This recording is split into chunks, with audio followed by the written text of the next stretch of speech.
Guideline के महीने भर बाद फिर से कांग्रेस में बयानबाजी। कहीं कुछ नहीं है, कहीं भी चले जाए कुछ नहीं पड़ता। पहले भी जाके देख लिया इन्होंने, कभी कहते मैं यहाँ से लड़ूंगा, कभी कहते यहाँ से लड़ूंगा। अब इनको ये भी नहीं पता कौन कांग्रेस का, कौन बीजेपी का, कौन कौन सी पार्टी का। रामनिवास गावड़िया और धर्मेंद्र राठौड़ के बीच बयानबाजी। जो चप्पल जूते उठा के सेवा चाकरी की उनको बना तो दिया अब उन लोगों ने चेयरमैन आरटीडीसी का, लेकिन वो कर क्या रहे हैं, पार्टी के हित में क्या कर रहे हैं? वो जहाँ भी जा रहे हैं कांग्रेस पार्टी का नुकसान कर रहे हैं। तो ये सारी बातें हम लोग दिल्ली तक पहुँचाएंगे और हमारी बात हाईकमान तक रखेंगे। पीसीसी चीफ डोटासरा की चेतावनी, मर्यादा में रहकर काम करें। मैं समझता हूं कि सभी लोगों को मर्यादा में रह करके सभी लोगों को वही काम करना चाहिए जो कांग्रेस पार्टी की रीति नीति और उसके संस्कार रहे हैं। डोटासरा ने कहा, पार्टी आलाकमान गौर कर रहा है।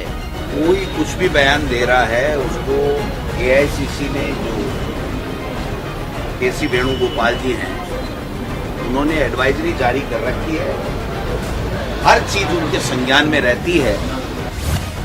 केसी वेणुगोपाल ने 27 सितंबर को गाइडलाइन जारी की थी।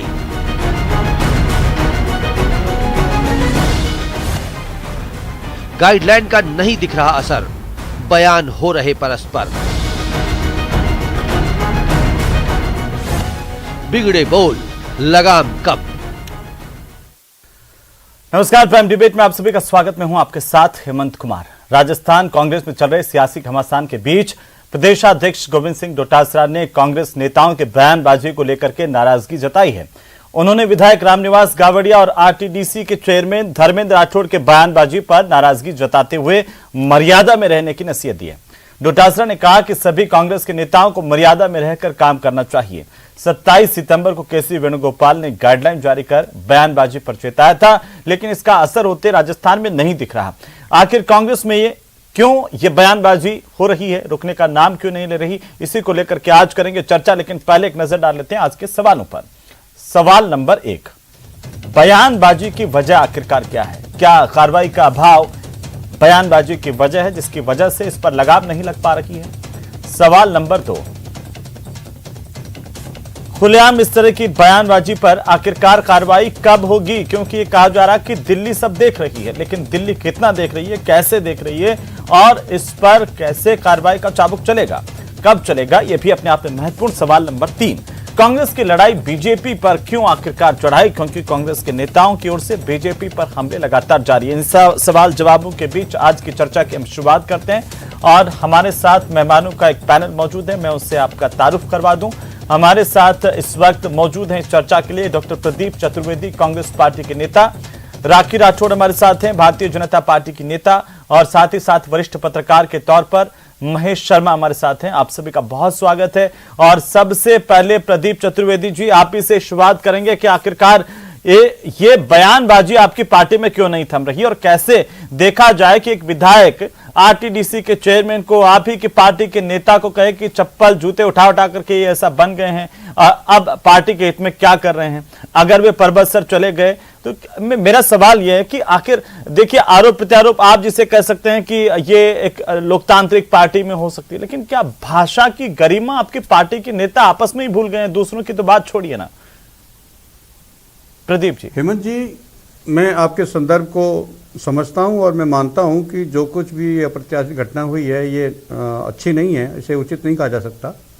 और इसके साथ साथ ही अभी हमारे कांग्रेस के राष्ट्रीय अध्यक्ष खड़गे साहब बने हैं और मैं समझता हूं कि हमारी सारी प्राथमिकताएं एक बार वापस निर्धारित होंगी। और जहां तक संगठन की बात है तो केसी वेणुगोपाल हमारे जो संगठन महामंत्री हैं, उनकी तरफ से पहले ही एक एडवाइजरी जारी की जा चुकी है कि कांग्रेस संगठन के प्रति और कांग्रेस के उस संविधान के प्रति कोई गलत बात नहीं करे कोई पदाधिकारी, तो उसकी एक एडवाइजरी पहले जारी हो चुकी है। तो मेरा मानना है कि तो इस एडवाइजरी का मतलब क्या रह गया जब आपकी बयानबाजी नहीं रुक रही है प्रदीप जी? तो उस एडवाइजरी के मायने क्या हैं फिर? पहले देखिए, दिव्या मदेना के एक के बाद एक ट्वीट और उसके बाद जो है रामनिवास गावड़िया जो कि प्रबंधक से विधायक हैं, उनके इस तरह की भाषा और आपस में आपके नेताओं का टकराव, समर्थकों का टकराव, तो बीजेपी के लिए तो मौका है ना। फिर आप बीजेपी को दोषी ठहराते हैं, आप कहते हैं कि हमारे भीतर सब कुछ ठीक है। क्या ये सब कुछ ठीक माने हम इसे? देखिए, आज प्रदेश कांग्रेस अध्यक्ष गोविंद सिंह डोटासरा जी ने इस बारे में फिर एक बयान दिया। उन्होंने कहा है कि आला कमान की नज़र में सारा ही तथ्य मौजूद है और कोताही नहीं बरती जाएगी। अभी उन्होंने फिर एक बार चेताया है कि सभी गणमान्य विधायक एवं सदस्य कांग्रेस के जो कार्यकर्ता हैं उनसे एक बार उन्होंने कह दिया है कि वे आचार संहिता का पालन करें, संगठन में जो क्रियाबंद बनाए गए हैं उनका पालन करें। वो ठीक है, लेकिन प्रदीप जी मेरा सवाल आपसे ये है कि आपने भी बयान सुना होगा, सोशल मीडिया पर भी उन्होंने डाला है, रामनिवास गावड़िया ने। आप सहमत हैं उनकी भाषा को लेकर के कि एक विधायक की भाषा होनी चाहिए? पार्टी के नेतृत्व ने भी उसकी निंदा की है और उनको चेतावनी दी है कि कोई भी कार्यकर्ता, विधायक, मंत्री रामनिवास गावड़िया पर कार्रवाई होनी भाषा का इस्तेमाल न करें, एक दूसरे के प्रति हत्यारोप न लगाएं। तो उन्होंने चेतावनी देते हुए कांग्रेस आला कमान के संदेश को वापस पुनर्स्थापित किया है और मेरा मानना है कि अगर वे इसकी पुनरावृत्ति करेंगे तो इस पर कड़ा एक्शन पार्टी लेगी। ठीक है, राखी राठौड़ जी, आपको क्या लगता है जिस तरह की बयानबाजी कांग्रेस पार्टी के भीतर, हालांकि किसी पार्टी के भीतर का मसला हो सकता है, लेकिन जो भाषा है, आपको लगता है कांग्रेस के भीतर सब कुछ ठीक नहीं है? निश्चित तौर पे हेमंत जी, एक्चुअली इस पूरे प्रकरण से 3 बातें क्लियर होती हैं। सबसे पहली बात, कांग्रेस कल्चर को दिखाता है कि किस तरह की भाषा का प्रयोग ये अपने लोगों के लिए ही करते हैं।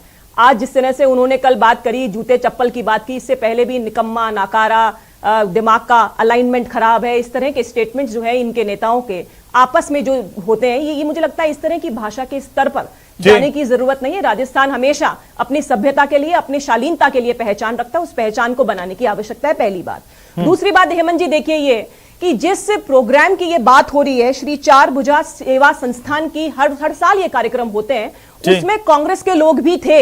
यानी ये पूरा प्रकरण ये दिखाता है कि ना केवल प्रदेश स्तर पर कांग्रेस का एक वर्टिकल डिवीजन हो चुका है, ये डिवीजन विधानसभा लेवल तक भी पहुंच चुका है, जहां पे पुराने कांग्रेसी और नए कांग्रेसियों के बीच में टसल जो है वो इस हद तक आ चुकी है कि सोशल मीडिया प्लेटफॉर्म पर आकर आप इस तरह के स्टेटमेंट्स देते हैं। और तीसरी बात, आप हाईकमान की बात कर रहे हैं। निश्चित तौर पे आपका जो पहला सवाल था कि इस तरह के स्टेटमेंट तभी आ सकते हैं जब हाईकमान कमजोर हो, उनके कोई एक्शन की उम्मीद किसी को ना हो, और इसीलिए ऐसा हो रहा है कि लगातार उनकी एडवाइजरी को दरकिनार किया जा रहा है। उनकी एडवाइजरी का कोई मतलब नहीं है। और केसी वेणुगोपाल जी संगठन महामंत्री हैं क्या प्रदीप जी? अभी मुझे लगता है नई टीम आ गई है, तो मुझे लगता है उनकी एडवाइजरी भी अब चली गई है कहीं और, इसीलिए लगातार इस तरह के स्टेटमेंट जो है वो अब तो स्टीयरिंग कमेटी ही देखेगी, मतलब इनके हिसाब से। तो अभी प्रदीप जी एक छोटा सा कमेंट है, उसके बाद में मैं महेश जी के पास जाऊंगा।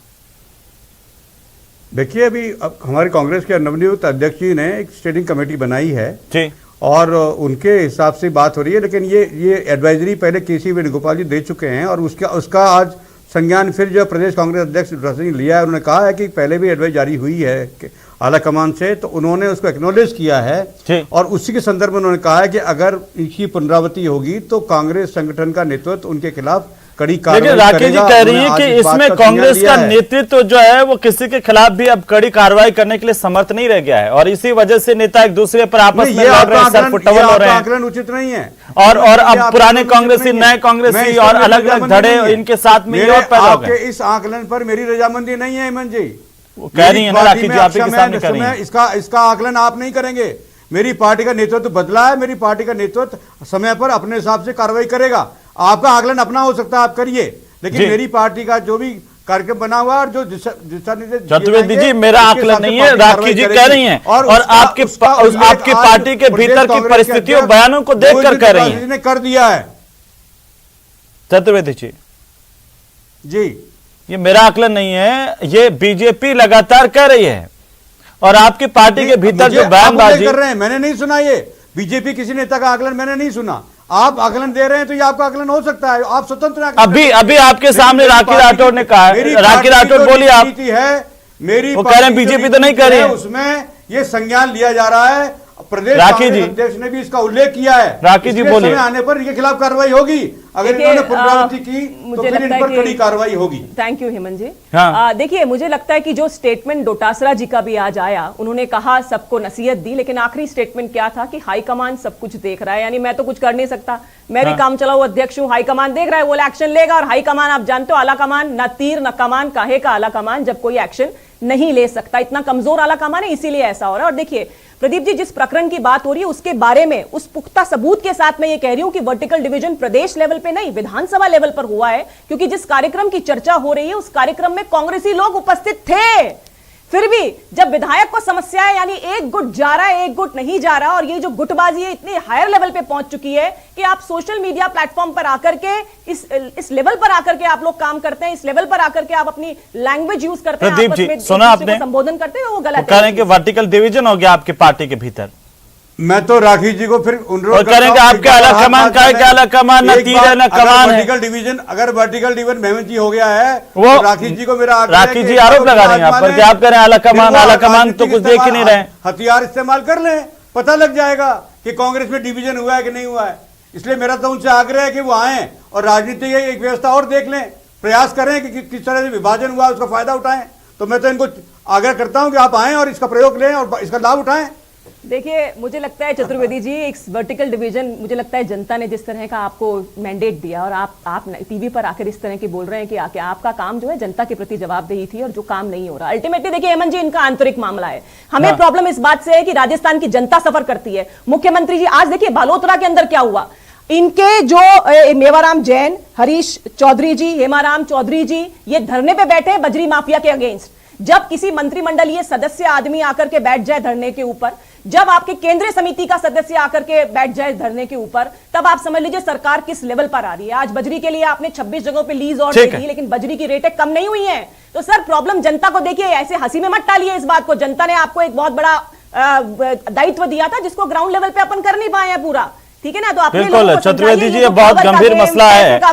अगर आप ही की सरकार होते हुए अगर सरकार के मंत्री जनप्रतिनिधि धरने पर बैठ जाएं तो सवाल तो है ना कि किसके खिलाफ बैठ रहे हैं, क्या उनकी सुनवाई नहीं हो रही, क्या वाकई में बजरी माफिया हावी है जिस पर आप इनकार करते रहे हैं। सत्ताधारी दल में विधायकों की क्षेत्रीय प्राथमिकताएं होती हैं हेमंत जी, और राजनीति में क्षेत्रीय तो उनको अपनी प्राथमिकताएं पूरी करवाने के लिए चतुर्वेदी जी धरना देना पड़ रहा है अपनी सरकार के खिलाफ। तो फिर विपक्ष में आप क्या करेंगे? बात कहीं खड़ी होती है, लोग जगत में कोई बात खड़ी होती है तो उसके विधायक साथ होते हैं क्योंकि वे वहां के प्रतिनिधि होते हैं।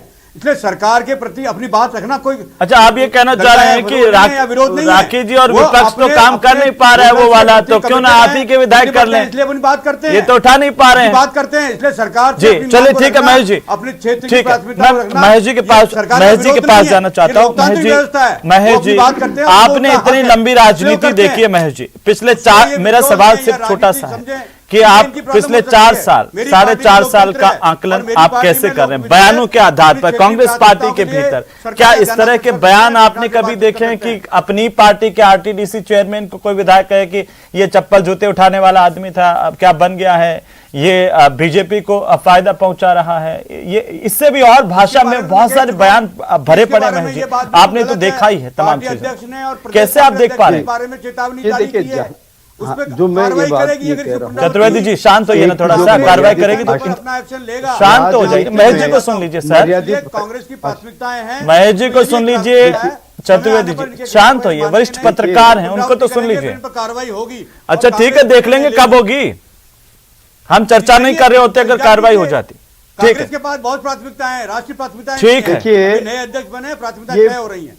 महेश जी जो इस तरह की जो बयानबाजी होती है, इस तरह की जो बयानबाजी होती है, मतलब किसी पार्टी विशेष में हो जी या और कभी अन्य दल में, ये सारी जो चीज है वो एक राजनीतिक मर्यादा और गरिमा और अपने पद का के अनुसार कोई वक्तव्य न देना, ये एक अपने आप में बड़ी चुनौतीपूर्ण बात हो गई है। ये लोकतंत्र के लिए एक शुभ संकेत नहीं है।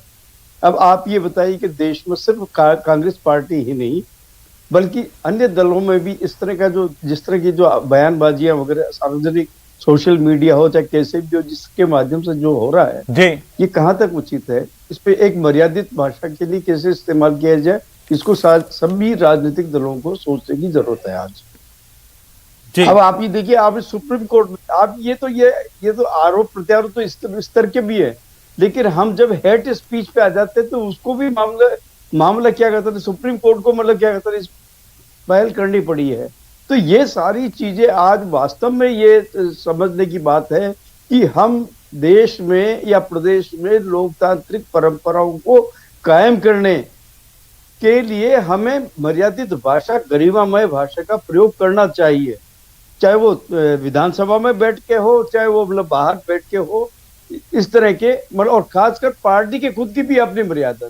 आज जो भी एमएलए है वो अपना क्षेत्र का प्रतिनिधित्व करता है, या कोई भी मतलब संगठन या आपके निगम बोर्ड का जो भी अध्यक्ष है वो मतलब क्या कहते हैं, वो भी उसकी मर्यादा है, उसकी भी गरिमा है। इन सब का ध्यान में जब तक परस्पर आप किसी से मतलब सम्मान जनक नहीं बोलेंगे तो आपको सम्मान की अपेक्षा नहीं करनी चाहिए।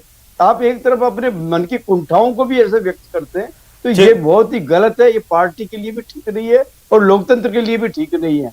और साथ ही आप चूंकि नेतृत्व करते हैं, नेता मतलब नेता है, नेता का मतलब क्या होता है? नेता है जो आपको मतलब कहते हैं जब समूह को अपने साथ लेके जो चलता है, उसके लोगों को आस्था होती है, आपके नेतृत्व के प्रति उसकी होती है बात। आप जैसी भाषा का इस्तेमाल करेंगे, आम जनता भी वैसी भाषा का इस्तेमाल करने लगेगी, तो आप में और फिर नेता में क्या अंतर हुआ? लेकिन महेश जी, प्रदीप जी कह रहे हैं कि ये इस तरह की बयानबाजी के वे पक्षधर नहीं है, कार्रवाई होगी।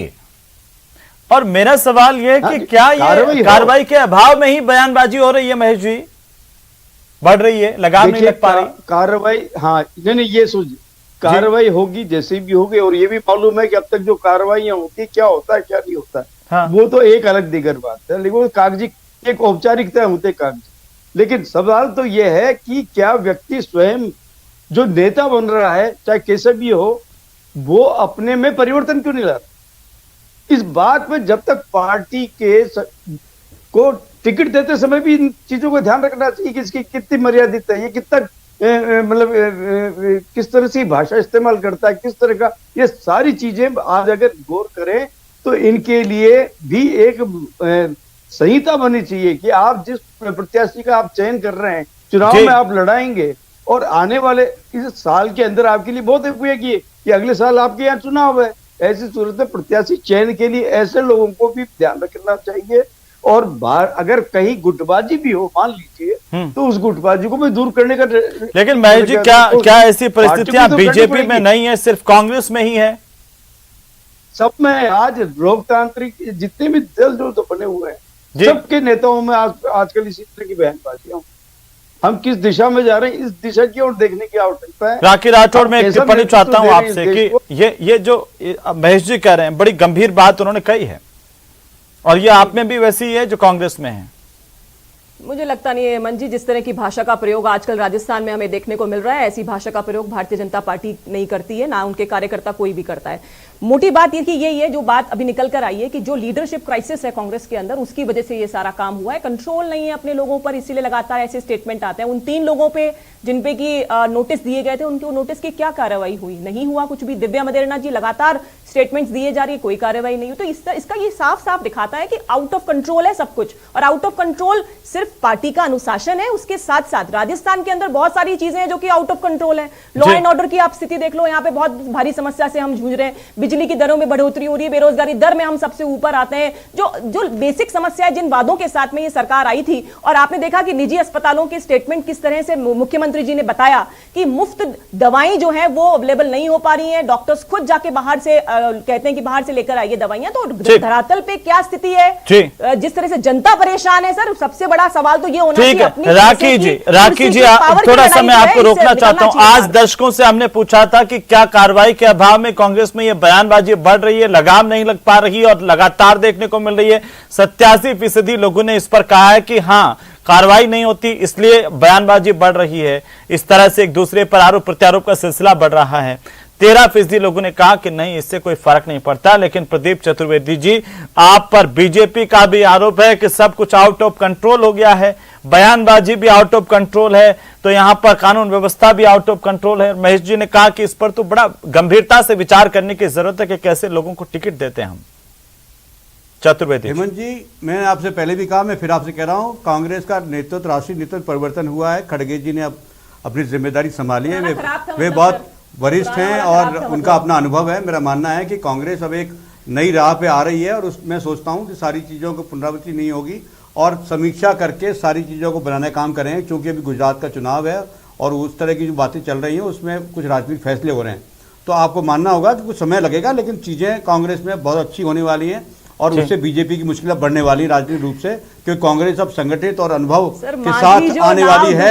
तो आप कह रहे हैं कि अभी तक कांग्रेस संगठित नहीं थी, आप कह रहे हैं कि कांग्रेस संगठित और अनुभव के साथ आने वाली है। नहीं, अब तक कांग्रेस लड़ी रही थी आपस में। अपनी नीति बनाकर इन पर कार्रवाई करेगी और जिस तरह की ये बातें और जिस तरह की छोटी भाषा का इस्तेमाल यदि कार्यकर्ता मंत्री कर रहे हैं तो उस पर भी लगाम लगाने का ठीक है। काम मैं जी एक हमारा आखिरी टिप्पणी चाहता हूं। ये मैं आपको जी, विश्वास आपने दिलाता हूं। कांग्रेस बीजेपी दोनों की बातें सुनी हैं जी, महेश जी खत्म करेंगे इसके बाद।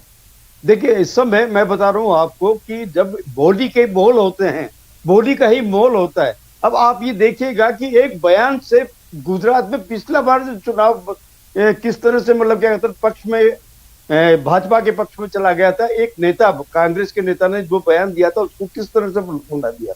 तो ये चीजें हैं कि राजनीति में एक शब्द की भी महिमा होती है, उसकी गरिमा होती है और उस व्यक्तित्व की बात होती है कि कहीं ऐसा नहीं हो कि चुनाव परिणामों को उलटने पुलटने का काम करते हैं। तो ऐसे समय में पार्टी को बहुत कठोरता पूर्वक ऐसे बयानबाज लोगों को पर नियंत्रण करने की आवश्यकता है और ये सभी दलों के लिए लागू है, ये सिर्फ एक ही दल के लिए नहीं लागू है। जी चलिए, बहुत शुक्रिया हमारे साथ जुड़ने के लिए महेश जी, आपका भी प्रदीप चतुर्वेदी जी और राखी राठौड़ जी, आपका भी बहुत शुक्रिया इस चर्चा में शामिल होने के लिए। और फिलहाल जिस तरह की बयानबाजी कांग्रेस पार्टी के भीतर है उससे लेकर सवाल तो जरूर है। हालांकि प्रदेशाध्यक्ष कह रहे हो कि आलाकमान की नजर है, लेकिन पार्टी के भीतर ही ये सवाल है कि आखिरकार आलाकमान की निगाहें इस पर जो है कैसे कब खुलेंगी पूरे तरीके से, क्या कार्रवाई हो पाएगी। और आखिर सबसे बड़ा सवाल तो यह है कि ये बयानबाजी आखिर रुकेगी तो कब रुकेगी और कहां जाकर रुकेगी। नमस्कार।